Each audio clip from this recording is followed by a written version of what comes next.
जनसुविधा, नागरी सुविधा, 15वा वित्त, तीर्थक्षेत्र वगैरे आदी निधी वाटपात मंत्री, खासदार, आमदारांच्या हस्तक्षेपाबाबत मुख्य कार्यकारी अधिकारी सोलापूर, जिल्हा परिषद सोलापूर यांना निवेदन देण्यात आलं आहे। जिल्हा परिषदेवर राज्यात सध्या प्रशासक आहेत। जिल्हा परिषदेच्या माध्यमातून ग्रामपंचायतींना निधी दिला जातो। जनसुविधा, नागरी सुविधा, 15व्या वित्त आयोगाच्या तीर्थक्षेत्र निधी मंजूर करत असताना ग्रामपंचायतीच्या मागणीचा प्राधान्याने विचार होणं गरजेचे आहे। तथापि सदर निधी वाटपाचं काम आमदारांच्या किंवा खासदारांच्या शिफारशीशिवाय निधी मिळणार नाही असं प्रशासकीय अधिकारी सांगतात। ही बाब अत्यंत गंभीर असून पंचायत त्रिसूत्रीतील छेद देणारी बाब आहे। त्यामुळे ग्रामपंचायतीचे सरपंच, उपसरपंच, ग्रामपंचायत सदस्य यांच्यावर अन्याय होतोय। त्यामुळे मंत्री, खासदार, आमदार यांच्या शिफारशीशिवाय केवळ ग्रामपंचायतीच्या गरजेनुसार व मागणीनुसार निधी वाटपाचा प्राधान्यक्रम ठरवावा व जिल्हा प्रशासन मंत्री, खासदार, आमदार यांच्या दबावाला बळी पडल्याचं दिसून येत आहे। सरपंच परिषदेच्या 26 जानेवारी रोजी याबाबत योग्य निर्णय न झाल्यास तीव्र आंदोलन करण्यात यावी अशी विनंती देखील करण्यात आली आहे। ॲडव्होकेट विकास जाधव, प्रदेश उपाध्यक्ष, सरपंच परिषद मुंबई यांच्या वतीनं हे निवेदन देण्यात आलं आहे। सरपंच परिषद मुंबई महाराष्ट्र सोलापूर जिल्हा पदाधिकाऱ्यांचं आज शिष्टमंडळ जिल्हा परिषदेच्या मुख्य कार्यकारी अधिकारी मनीषा ओहाळे मॅडम यांना भेटलं। त्यांच्यासोबत चर्चा, अनेक विषयावर चर्चा झाली। आज या ठिकाणी प्रामुख्यानं खरं म्हणजे जिल्हा परिषदेच्या माध्यमातून जनसुविधा, नागरी सुविधा, शाळा दुरुस्ती, दलित वस्ती किंवा इतर जे काही निधी ग्रामपंचायतींना दिले जातात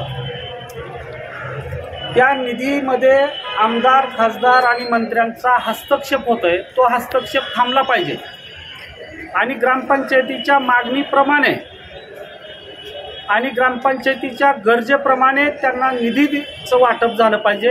ह्या मुख्य मागणीसाठी आम्ही त्यांची भेट घेतली। खरं म्हणजे ग्रामपंचायती ही त्रिसूत्री आहे। ग्रामपंचायत, पंचायत समिती, जिल्हा परिषद। जिल्हा परिषदेच्या माध्यमातून मिळणारा ग्रामपंचायतीला शाश्वत निधी हा एकमेव आहे। 15वा वित्त आयोग आहे, परंतु जिल्हा परिषदेच्या माध्यमातून मिळणारा हा शाश्वत आहे।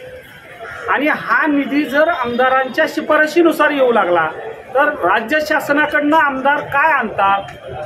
आमदारांना इतर निधी आणण्यासाठी अनेक साधनं आहेत, परंतु जिल्हा परिषदेचा निधी तरी किमान पक्षी गरजेनुसार त्या ग्रामपंचायतीला गेला पाहिजे, अशी आमची प्रामुख्यानं भूमिका आहे। संपूर्ण राज्यामध्ये आत्ता सध्याची अशी परिस्थिती आहे। खरं म्हणजे पूर्वी तर राज्य सरकार देखील ग्रामपंचायतीच्या गरजेनुसार आणि मागणीनुसार 25-15 सारखे निधी देत होते, परंतु ते आमदारांच्या मागणीमुळे बंद केले आणि आमच्या शिफारशीशिवाय ते निधी ग्रामपंचायतीला देऊ नये अशी त्यांनी शासनाकडे केल्यामुळं ते बंद झाले। ठीक आहे, हरकत नाही, सरकार आहे, राज्य सरकारमध्ये तुम्ही त्या ठिकाणी आम्ही पाठवलेले लोकप्रतिनिधी आहात, परंतु जिल्हा परिषदेमध्ये तुम्ही एवढं लक्ष, जिल्हा परिषदेचा निधी आपल्याच ग्रामपंचायतीला येणार आहे, तिथं पायात पाय घालण्यात मजा नाही, बाहेरचा निधी आणावा आमदारांनी, असं आमचं मुख्य त्यांना विनंती आहे। आणि खरं म्हणजे जिल्हा परिषदेच्या निधीवर जर एवढं आमदारांनी लक्ष घालायचं तर आपण राजीनामे द्यावे, जिल्हा परिषद सदस्य व्हावं।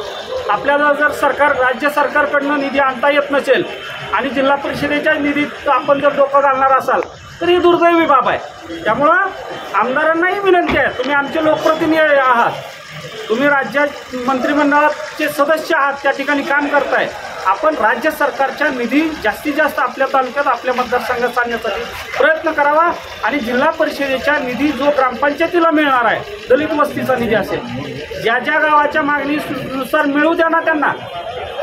50-54 सारखा निधी असेल, जलसंधारणचा निधी आहे, हे शाळा दुरुस्तीसारखे निधी असतील, हे निधी जे आहे जिल्हा परिषदेच्या अखत्यारीतले आहेत, ते ग्रामपंचायतीच्या मागणीनुसार आणि गरजेनुसार त्यांना मिळाले पाहिजेत, अशी आमची मुख्य मागणी आहे। आणि जर समजा ग्रामपंचायतीच्या मागणीनुसार निधी जर मिळणार नसेल तर सरपंच परिषद हे खपवून घेणार नाही।